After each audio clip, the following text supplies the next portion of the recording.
Shalom, Shabbat Shalom. So there is nothing more expressing of the beauty and the presence and the magnificence of Yah than being out in nature on the Shabbat. So I'm out here and I'm standing in front of this tree. And I always tell people, if you're having any issues with trust, with just placing your full faith in Yah, look at the oldest tree you can find. And I'm not saying don't do like our ancestors did and worship in front of trees and stuff like that, but what the emphasis of this is to study it.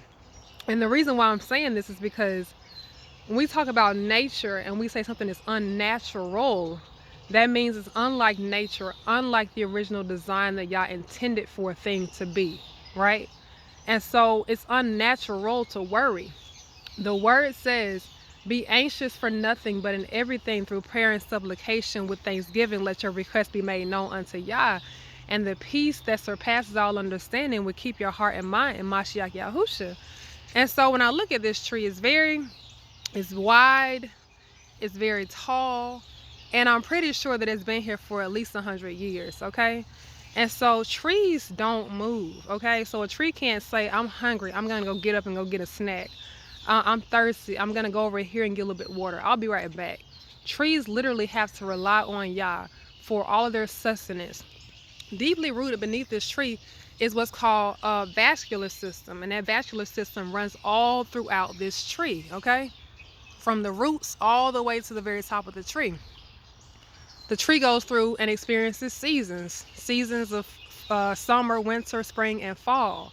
And leaves come, and then as we see at the very top of this tree, they go, right? But this tree stands, and Yah sustains it throughout different seasons. That vascular system that goes from the very roots of the tree all the way up to the tree is where all the nutrients that the tree gets come from, right?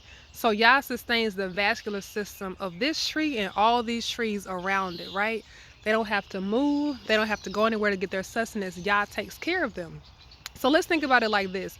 If Yah would take care of this old tree that's been here all of these years, why would he, and here's another one, why would he not take care of you for the sustenance? There's a few of them out here. There's a lot of them, really. Why would he not take care of you, right? If he takes care of the lilies of the field, who even King Solomon and all of his, like splendor was not more beautifully adorned than one of the lilies, why would he not take care of you? And so I just sometimes if I'm feeling anxious and there's a lot going on and I'm busy, sometimes I come outside. I come outside a lot. And I just think on the goodness of Yah. And I just look at these trees. They don't get to move. They can't be anxious. Because what they gonna do? They don't get to move.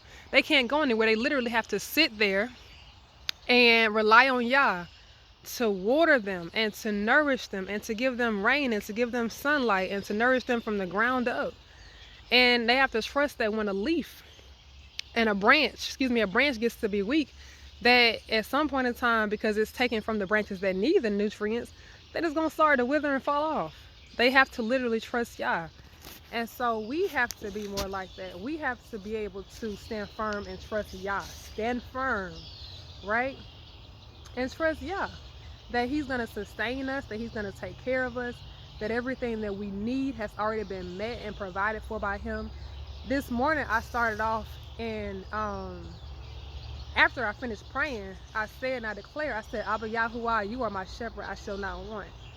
And I stopped right there because when I say you shall not want, what I'm really saying and what that means is that I shall not lack, right? I shall not want for anything. So that means if there's anything I need to know, he's going to give me that knowledge, right? He said that if we lack knowledge, that we can come to him and that he give it freely and afraid of not. That means I don't lean to my own understanding. So that the word says that in all my ways, I acknowledge him. I lean not to my own understanding and that he would direct my path. That means that like my food, my sustenance, I don't have to worry about what, where my next meal is coming from or what I need or what I need to know. He's literally my shepherd. It says that his rod and his staff, they comfort me. So that means that that means he's going to lead me down the paths of righteousness for his name's sake. If I go off, his rod is what? His rod is this long hook with a curve at the end. It's going to pull me back, right? so long as I'm being obedient and want to and do my best to stay in line with the will of Yah. His staff, right? So his staff is like a stick. It's gonna help you walk, but it also is a pointer showing you which direction to go. All right, so his rod and his staff, they comfort me. All right, so just let Yah be your shepherd. Just trust him, rely on him for everything that you need. He literally will give it to you. I think about the birds as I'm listening to them on this trail, and the birds literally have a song that Yah gives them to sing.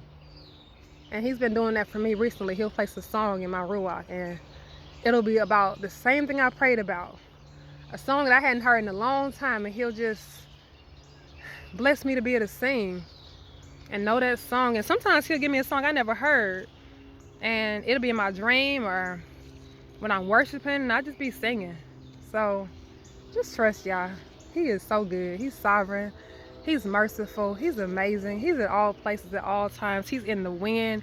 He is the air that we breathe. He is amazing. So I just want to share that, and I pray that you have a blessed Shabbat. I'm going to take some time and just be outside, and then I'm going to just shortly here get into the word. Shabbat shalom. Be blessed.